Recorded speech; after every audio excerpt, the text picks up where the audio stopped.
Venu à Goma pour inspecter les travaux de réhabilitation de la voirie urbaine, le ministre des Infrastructures s'est d'abord dirigé sur la route Ndosho, où 1 kilomètre de ce tronçon routier, financé par le gouvernement congolais, doit être asphalté. Conduit par les deux députés nationaux Patrick Mounyomo et Hubert Furuguta, tous élus de la ville de Goma, Alexis Guissaro va ensuite se rendre sur la route Kili-Jiwe, qui aussi est en train d'être réhabilitée sur le financement de l'Union européenne, mais grâce au plaidoyer de ces deux parlementaires.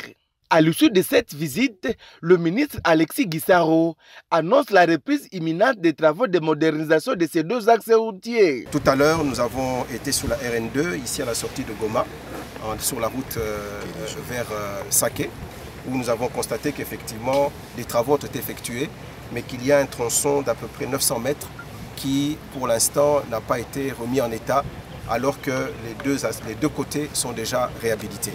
Et donc, je venais me rendre compte personnellement afin que nous prenions des dispositions pour que nous puissions réhabiliter totalement ce tronçon.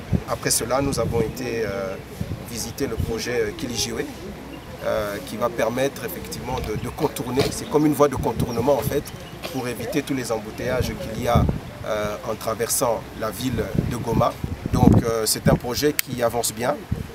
C'est une route d'à peu près 3,7 km, mais il est déjà réhabilité sur 1,2. Il reste à peu près 2,5.